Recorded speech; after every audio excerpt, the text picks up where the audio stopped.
হাসপাতালে কিংবা চেম্বারে যখন কোনো চুলকানির রোগী আসে, তাদেরকে বলা হয় যে শুধু চুলকানির ঔষধ খেলেই হবে না, পাশাপাশি বিছানার চাদর, বালিশের কাভার, জামাকাপড় সব পরিষ্কার করতে হবে।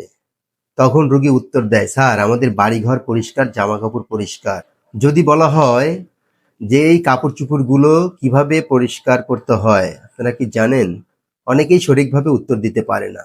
তাই চিন্তা করলাম চুলকানির রোগীদের শুধু ঔষধের পাশাপাশি জামা কাপড়গুলো কিভাবে পরিষ্কার করতে হয় সেই বিষয়টা নিয়ে আজকের একটা ভিডিও তৈরি করব। ভিডিওর শুরুতেই আমি আমার পরিচয় দিচ্ছি। আমি doctor Mohammad Mizanur Rahman, medical officer, উপজেলা স্বাস্থ্য কমপ্লেক্স, চাটমোহর, পাবনায় দীর্ঘদিন থেকে কর্মরত আছি। মূলত চর্ম যৌন অ্যালার্জি নিয়ে চিকিৎসা করে থাকি। এবার আসি আসল কথায়। চুলকানির চিকিৎসার পাশাপাশি বিছানার চাদর, বালিশের কাভার, তোয়ালে, ব্যবহৃত জিনিসপত্র পরিষ্কার পরিচ্ছন্ন রাখতে হবে। তাহলে সংক্রমণ কমে যাবে, পরিবারের অন্যান্য সদস্যরাও সুরক্ষিত থাকবে। এতে পুনরায় সংক্রমণ হওয়ার চান্সটা কমে যায়।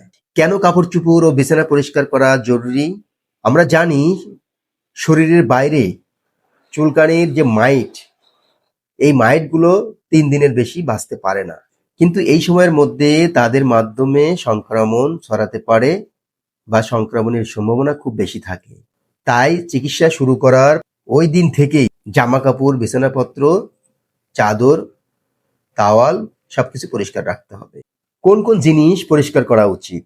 সাধারণত বিছানার চাদর, বালিশের কাভার, কম্বলের কাভার, ল্যাপের কাভার, কাঁথার যদি কাভার থাকে সেই কাভার, 3 দিনের পরিহিত জামা কাপড়, অন্তঃবাস, ঘুমানোর পোশাক, শিশু আক্রান্ত হলে তার ব্যবহৃত পোশাকপত্র। কিভাবে ধুবেন? গরম পানিতে ধুতে হবে।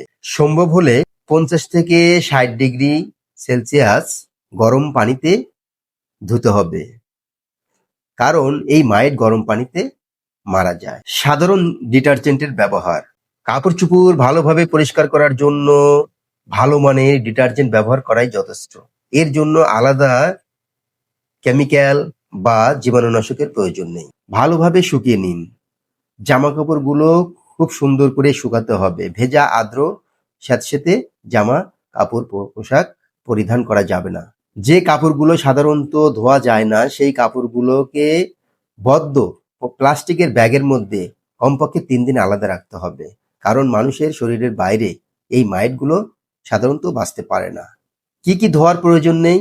অনেকেই মনে করে পুরো বাড়ি স্প্রে করতে হবে, দেয়াল স্প্রে করতে হবে, সবকিছু স্প্রে করতে হবে।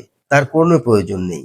কাজে যেদিন চিকিৎসা শুরু করবেন সেই দিন আক্রান্ত ব্যক্তির পোশাক, কাপড়, বিছানার চাদর, বালিশের কাভার সবকিছু ধুয়ে পরিষ্কার করে নিন।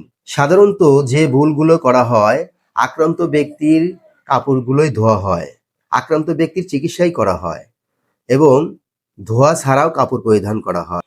আক্রান্ত পরিবারের সদস্যদের চিকিৎসা নেওয়া হয় না। সাধারণত এই ভুলগুলোই করা হয়।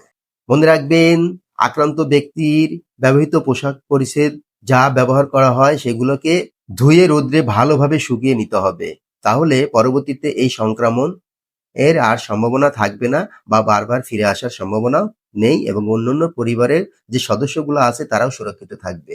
পরিবারের যদি একাধিক সদস্য আক্রান্ত হয়, দেখা যায় হাতের কনুইতে, হাতের চিপায়, বগলে বা নিতম্বে বা যৌনাঙ্গের আশেপাশে হয়, তাহলে অবশ্যই একজন নিবন্ধিত চিকিৎসকের পরামর্শ নিয়ে চিকিৎসা গ্রহণ করতে হবে। আমার এই ভিডিওটার মাধ্যমে যদি কারো বিন্দুমাত্র উপকার হয়, তাহলে তার কাছে রিকোয়েস্ট থাকবে ভিডিওটা শেয়ার করে আপনি এবং আপনার বন্ধু-বান্ধব বা আত্মীয়-স্বজনের কাছে ছড়িয়ে দিবেন, তারাও যেন উপকার পায়। আজকে এই পর্যন্তই। সবাই সুস্থ থাকুন, ভালো থাকুন। সবার সুস্বাস্থ্য কামনা করে বিদায় নিচ্ছি। আসসালামু আলাইকুম ওয়া রাহমাতুল্লাহ।